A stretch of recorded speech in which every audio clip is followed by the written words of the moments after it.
I grew up in a small rural town where nothing ever happens. The sort of place where it wasn't unusual to leave your doors unlocked and your closest neighbors are a mile away or so from your house. Our family also had this giant old cat, Tag, who was a bit of a drama king, but we loved him. One summer when I was around 9 or 10 years old, the cat started going ballistic. Tag generally slept in my room, curled up next to me, until I fell asleep.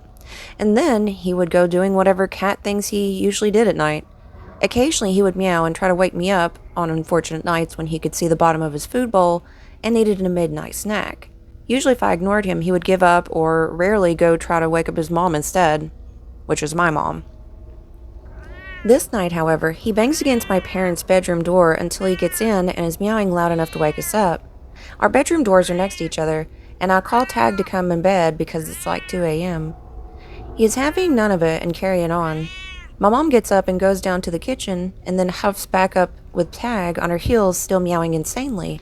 She said his bowl had plenty of food in it, and he just walked over to the door of the kitchen. Tag was an indoor-outdoor cat, but had his own cat door through the garage, so there is no need for one of us to let him out. My mom said that my brother must have left the kitchen door open and just the screen door was shut because she wasn't holding it open forever for the cat to just stand there and not go out. She shut the kitchen door and went back to sleep, firmly shutting her door this time, so Tag couldn't let himself back into their room. I always keep treats for him in my room and offered him one, but he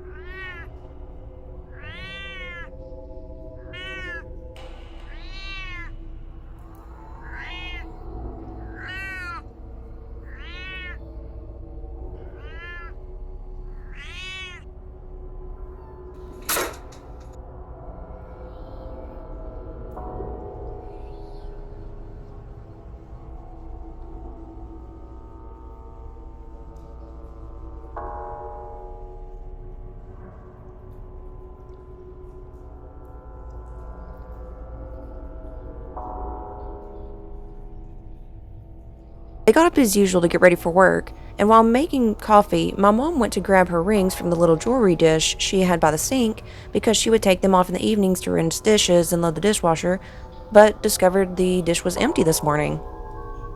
Small town, so the sheriff sends a deputy over, and when my dad walks out to meet him, sees the ATV is missing from the back. The key is off of the key ring. My brothers are all up at this point too, and we are all freaking out that while we were sleeping, some robber came in and removed the ATV key, saw an opportunity to take my mom's rings. They were asking if we had any clue when it happened, and my parents say no. My mom asked my little brother, who was a freshman in college and home for the summer, what time he ended up on the couch last night and if he heard anything. He said he went to bed around 10 or 11 and asked what she meant as his bedroom door was in the basement and he would have never heard anything in the kitchen. She said, "But you were in the living room off the kitchen when I went to feed the cat and shut the door you left open, and I told you not to sleep on my couch and go to your bed as I went back upstairs." He told Mom he was in the basement since dinner and he never went out or came up upstairs again. He watched a movie in the basement living room before going to his own bedroom. She goes white and realizes that the cat must have been trying to warn us someone came into the house, and the robber dove onto the couch and covered up to hide when she came to the kitchen and exited after she went back to bed. The cops said for someone to be so brazen, they probably knew our family, knew our habits, but didn't count on the cat being so overprotective, and had probably intended to steal more but was afraid the cat may wake the whole house. It's been over 20 years since this happened, and the robber was never caught. But it's unnerving to think it was probably someone who had been to our home before as a friend. Thank God for our cat.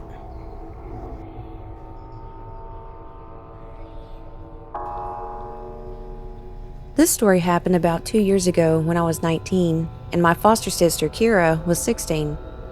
For the sake of the story, it's important to know that I was a female presenting and hadn't come out of the trans yet, nor was I presenting myself in an overtly masculine style at the time. It was the summer before I was going to college, and I mostly lived with my mom and Kira except for every other weekend, where I'd stay with my dad.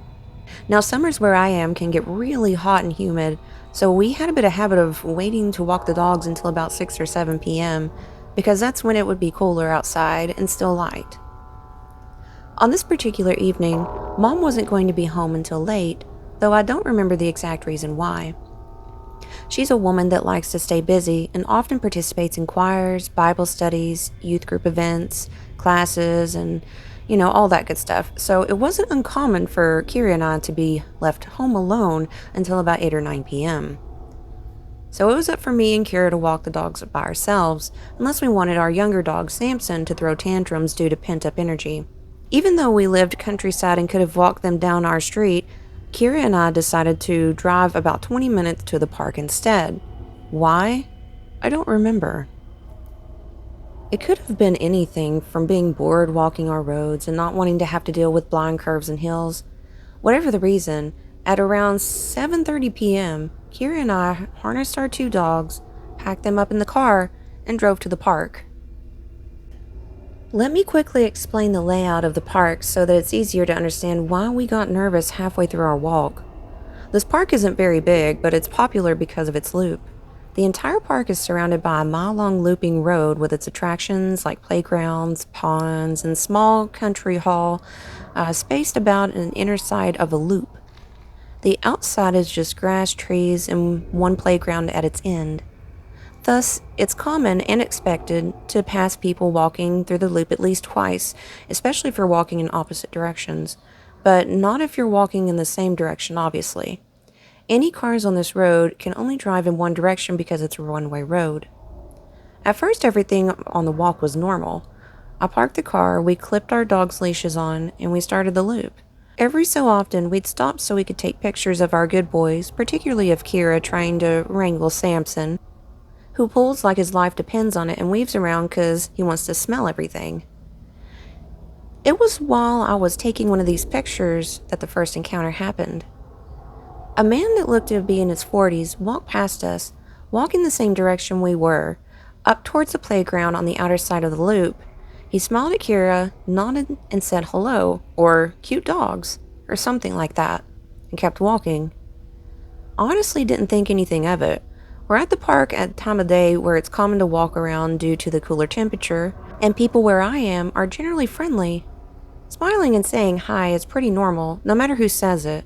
We smiled back and said our hi's or thanks, depending on what he said, and that was that. Or so we thought. The man passed us again only 10 minutes later, directly across from where we'd seen him previously. Just like he did before, he smiled and said hi. This time, Kira and I looked at each other once as he was ahead of us, and we gave a, well, that was weird, expression. Just 10 minutes earlier, he had passed us walking up towards the playground and subsequently broke off from the loop, and he'd been walking the same direction at us. This time, though, he'd cut in front of us, and he did it in a way where we had to stop to avoid running into him. Hell, he nearly touched Kira with how close he was walking. That was already weird in itself. The other weird part was him cutting past us in the opposite direction. The only way he could have done that was if he'd cut across the inside of the loop, since it would have been close to impossible to pass us at a certain point from the other direction if he decided to walk the opposite way of the loop than us. It came off almost like he wanted to walk by us again. But just like before, Kira and I brushed off the weirdness. The guy could have been enjoying a rambling stroll and doing his own thing for all we knew. Besides, we had 2 reasonably sized dogs with us. So who'd mess with us? Not even 5 minutes later, the same man passed us again, once again cutting close past us that he nearly brushed shoulders with Kira. Again, he smiled and said, hi, before walking off. This was officially the moment I decided we needed to leave. Sure, it's normal to pass a person at least 2 times walking the loop if you're going in opposite directions, but doing so takes a while. You have to at least get to the parallel spot on the loop from where the path first intersects to see each other again. Both the time between running into the guy and the location we passed each other didn't match up, and it looked suspicious. Plus, I really wasn't a fan of how he cut across us. The first time, he passed us like a normal person, walking faster than us would. I'll bet a little closer. The second time, he cut in front of us from the opposite direction instead of walking around us, to the point that we had to stop to avoid running into him. This third time, he walked up behind us, then did this weird directionally slant walk to cross the street and go in the opposite direction, cutting us off again. So yeah, I told Kira to hustle so we could get to our car and get out instead of doing a second loop, so that's what we did. When we were almost to our car, we noticed a car creeping along behind us. We pulled to the side and stopped to let it pass, but for a second it stopped too. We figured he was getting ready to park, so we started walking again. The car started creeping along behind us soon after we did, so we stopped again, and the car stopped again with us. This was when Kira got nervous. We hadn't seen the middle-aged guy since the third cutoff, so we figured that I had overthought the whole thing. But here we were, with this tinted window car acting weird as hell. Was it the same guy with his car, or a different guy? We couldn't tell. Before anything could happen, though, another car idled up to the one next to us, and whoever it was sped up to the expected 5 miles per hour. We got to our car pretty fast after that and practically picked up the dogs to get them inside of it. We got in and got out of there. My mistake, however, was neglecting my rearview mirror and well-advised rule not to drive straight home if you're worried a stranger's taking too much interest in you. I was anxious, dumb, and primarily concerned with getting home where we could be safe. Because home is safe, right? Nothing bad is supposed to happen to you there, right? Well, my naive false sense of security. I think we got home around 8-something. The sun was finally disappearing behind the horizon, but it wasn't fully dark yet. Just that dusty purple color in the sky before it finally accepts that it's nighttime. Mom wasn't home yet, so we got the dogs some water, locked the doors, ate a late dinner, and chilled in the living room, talking about whatever. It was almost 9:30 when the scariest part of this whole ordeal happened. There, Kira and I were, sitting on different couches talking about whatever it was, when we noticed the ceiling briefly light up over where Kira was sitting. An important note here is that Kira was sitting on a small couch with her back to the window that faces the front of the house, while I was on the couch on the opposite wall where I could see a sliver of the front porch. Likewise, right next to Kira was our front door, which has 3 small rectangular windows on it. Due to our long, slightly curved driveway, it's common to see headlights stream through the window, light up the ceiling, fade, then intensify. It means someone's just come home. So when the ceiling lit up above Kira, we thought nothing of it, assuming it was Mom finally coming back from wherever she was for the night, and didn't really take any notice of it. We also didn't pay any mind to how long it was taking Mom to come inside. Mom has a habit of pulling in and checking her phone for whatever it is for a long time. After a couple of minutes, I noticed the small motion sensor light Mom set up on the table on the porch light up. Again, I could only see a sliver of space based on my position in the curtains. Basically, I could see a smidge of the table and the rails bordering the porch, but not its stairs or anything approaching the door, depending on how they approached it. I wasn't paying much attention either because I assumed it was Mom. Right after the light went off, we both heard the storm door open, but we didn't hear anyone pressing the code keys of our lock or jingling the door handle like Mom usually does right away. The moment the storm door creaked open, our 2 dogs jumped up and ran out to the door, barking like mad. Our golden greyhound mix, Calvin, has a deep, scary bark which contradicts his adorable appearance. Samson, our dumb goofball son, who is incapable of hurting a fly but a big boy, jumps up on his hind legs and scrambles to the front and scrambles to find purchase on one of the small windows and scrambles to the first purchase on one of the small windows in a desperate attempt to see who's outside. Immediately the storm door slammed shut and jumped up on Kira. Immediately the storm door slammed shut and we heard heavy footsteps on the cement of our porch. Calvin started going nuts and jumped up on Kira's couch, standing on its back instead of the cushions to look out the window. Samson ran out of the room and went out to the doggy door that leads to the back porch, which has a ramp going down on into a fenced-in portion of our yard. I couldn't move. I'd never really understood what it meant when people said that their limbs were like lead until that moment. It felt like I didn't have limbs, really. Like moving wasn't an option. If I moved, I might glimpse something or someone through the windows. The person could see me. The person could see me running around the house freaking out and decide to come in after us after all. So I sat there, my mind steadily going blank as my heart sped up and my limbs refused to move. In the game of fight, in the game of fight, in the game of fight, flight, or freeze, I'm a freezer. Kira, on the other hand, is a fighter. She spins around and looks out the window, but can't see anything because of the motion sensor light going off, and it's too dark. So naturally, she gets up, grabs a stray dog toy, which just so happens to be a tug-of-war rope with a ball on one end, and opens the door. I tell her very calmly to shut the door and stay inside. She ignored me and stepped out onto the porch.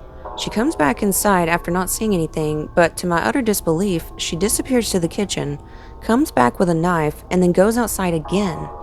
This time she's gone for a handful of seconds before running back inside and slamming the door shut. Breathless, she tells me she went out a bit into the yard and saw the outline of a man by the rundown dog kennel we don't use anymore. When she saw him and froze, he moved. This time she listened to me when I told her to lock the door. I managed to call Mom despite my head being empty and my limbs being lead, and she convinced me to get up and make sure all the doors were locked, including the basement, making sure the dogs were inside. After Mom got home and looked around, finding nothing, we called the non-emergency number for the police, not wanting to bother them in case we were overreacting. 2 cops came by and walked around our yard and found nothing. We got the sense that they didn't believe us, but instead saw us as 2 overexcited girls with exaggerated imaginations. Still, they humored us and told us after we told them about the park that if we think that anyone might be following us or if someone's getting a little bit too creepy, not to drive straight home and to check if anyone's following us. Then they left. But it's too coincidental, isn't it? I live in a not-so-great area in Cleveland, Ohio. The story happened to me about 3 weeks ago when I was homebound from work because I was sick. I was sitting in my kitchen, eating cereal, when I noticed a black van parked opposite the street of my house. There were like 3 people in it, but I just assumed it was something to do with one of my neighbors. I keep my house deadbolted anyways and have a gun and an alarm system. I was watching YouTube on my phone when it rang with an unknown number. I picked up asking who it was. It was a woman. She asked, "Is this my name?" I said, "Yeah," and she kept talking, telling me that my girlfriend was in a bad car crash and was severely injured. She told me I needed to come as quickly as possible as I may not have a lot of time left. After hearing that, I sort of became manic. I grabbed my keys and my wallet and ran to the car and started driving to the hospital. I got halfway down the street when I realized that I didn't even know which hospital, so I tried to call the number again, but they didn't pick up. I copied and pasted the number into Google, and the hospital didn't come up, just a bunch of random shit. I tried calling my girlfriend's number, and she picked up immediately.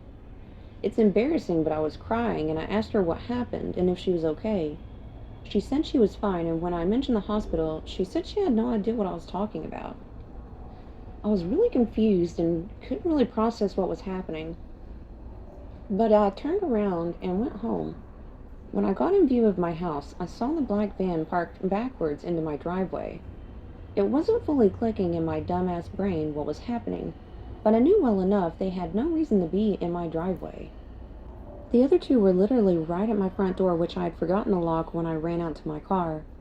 They were all wearing beanies and face masks, so it was really hard to actually see what they looked like besides their eyes. When they saw me pull up next to their van, they started running back over to my car. When they saw me pull up next to their van, the 2 started running back over to my car, and we all started having a shouting match. It was basically me screaming, "What the fuck are you doing?" parked in my driveway, and them telling me to shut the fuck up. We kept doing that when one of them flashed a pistol at me and threatened to shoot me. As soon as I saw the gun, I floored my gas pedal and fumbled to dial 911 as I drove. I could see them pulling out in my rearview mirror, driving in the opposite direction of the neighborhood. The police still came, and I gave them the description of the van and the clothes they were wearing. I almost managed to memorize half of their plate, but I doubt they were even real anyways. I had so much adrenaline pumping through my body I was shaking. I filed a report with them, but haven't heard back since. It's just kind of the way it is around here, sadly. Either way, I was really startled because not only did they know where I lived, but obviously they were the caller and somehow knew my name, my girlfriend's name, and that I was home from work. That shit scared the hell out of me, and now I have a Ring doorbell system. I also triple check my doors to make sure they're locked every time I leave the house now. I pray to God some shit like this never happens to me ever again, because it was horrible.